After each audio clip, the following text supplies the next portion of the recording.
Tu as dit une fois que l'homme a deux centres d'amour. Est-ce que tu pourrais expliquer? C'est pas quelque chose de très courant parce que pour l'instant, l'homme parle de l'amour en parenthèse physique et de l'amour avec un grand A en parenthèse amour spirituel. Euh, Quand je dis à quelqu'un qu'après tout l'amour est une fonction, ah, répond-il, je ne pensais pas à l'amour physique, je pensais à l'amour spirituel, c'est tout autre chose. Je dis peut-être, mais le fait de l'appeler amour fait penser quand même à l'aspect sexuel. Le bel amour que l'on peut comprendre dans les sermons, par exemple, implique pas la sexualité en principe.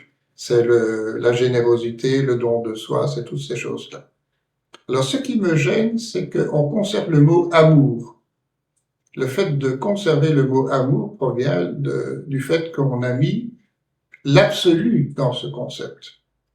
Mais comme on vient de le voir, l'absolu nouveau se trouve au niveau de la connaissance maintenant. Et cette idée de remplacer l'amour spirituel par un autre mot est aussi suggérée par le fait qu'on sait maintenant avec précision qu'est-ce qui se passe dans le corps dans les deux cas. C'est-à-dire, une fois dans le cas de l'amour physique, et l'autre cas dans la situation d'un amour spirituel. Dans le cas de l'amour physique, c'est la résonance entre le plexus cardiaque et le plexus sacré qui entre en action. Ce sont deux plexus extrêmement exclusifs. Vous avez un exemple connu, quelqu'un tombe amoureux, il ne pense plus qu'à l'autre et il oublie le reste de l'univers. Bon, avec ça c'est pour le plexus cardiaque. Pour le plexus sacré, c'est pareil. C'est un plexus hyper exclusif, car c'est le plexus qui gère, qui gère la gestation du fœtus dans le sein maternel, une opération très délicate qui ne peut pas admettre la moindre faute. Donc c'est un plexus hyper spécialisé, donc très exclusif. Donc l'amour physique est un phénomène extrêmement exclusif par le fait de ces deux plexus. Et on est très loin, évidemment, de l'amour spirituel qui se veut universel. C'est exactement le contraire. Donc ce n'est pas avec le cœur et le plexus sacré que l'on peut atteindre à l'amour spirituel.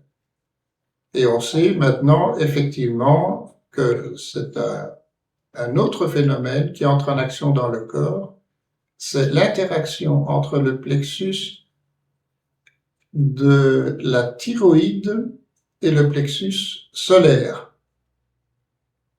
La thyroïde et le solaire sont tous les deux des plexus universaux, ou universels. Ce sont des plexus qui sont vraiment complémentaires aux deux précédents.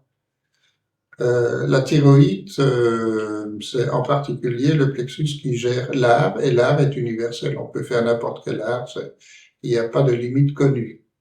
Pour le solaire, c'est pareil. Le solaire est un plexus parfaitement universel, puisque c'est le plexus qui gère la digestion, entre autres. Et on sait que l'homme est omnivore, c'est-à-dire cette gestion est capable de gérer toutes les réactions chimiques qu'impliquent les nutritions les plus diverses. Donc, pour atteindre l'amour universel, l'amour spirituel, c'est par deux autres plexus que cela se passe.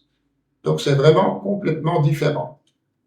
Et ce n'est plus le sentiment que donnait le plexus cardiaque qui en est la cause, c'est quelque chose de beaucoup plus proche de la sensibilité.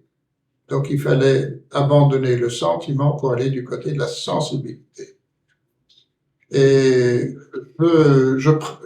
mon intention, c'est plutôt par conséquent de remplacer amour spirituel par accord cosmique.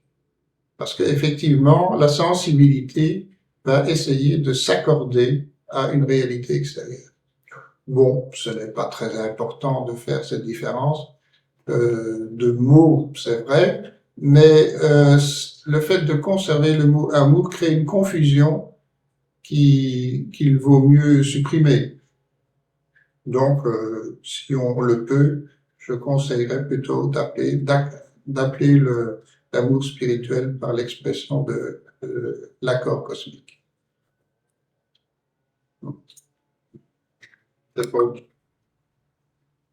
Oui, j'ajouterais encore ceci que pour éviter la confusion permet, sur un exemple, d'éviter l'idée que la compassion est ce qu'il y a de mieux. À écouter les orientaux, quand ils disent les 100 mots les plus importants, c'est la compassion, la compassion, la compassion, qu'ils répètent 100 fois. Donc ils attachent une importance gigantesque à la compassion, mais la compassion provient justement du fait qu'on conserve le mot amour dans l'idée de l'amour spirituel. Alors que la compassion n'est pas du tout l'importance que donnent les orientaux. Une analyse plus approfondie montre que ce n'est pas en étant en compassion vis-à-vis de l'autre qu'on résout son problème. C'est-à-dire qu'on fait semblant de souffrir avec lui. C'est ça que veut dire la compassion. C'est pas du tout la bonne solution. L'action la plus optimisée, c'est la bonté compréhensive. C'est-à-dire que ça veut dire que celui qui veut aider l'autre va essayer de le comprendre. Et c'est parce qu'il a compris son problème, son drame, qu'il va peut-être trouver une solution. Donc la bonté compréhensive est nettement plus exacte que le terme de compassion. Et le terme bonté compréhensive ne fait plus allusion à l'amour, donc plutôt, comme je l'ai dit précédemment, à l'accord cosmique. Ça vous va?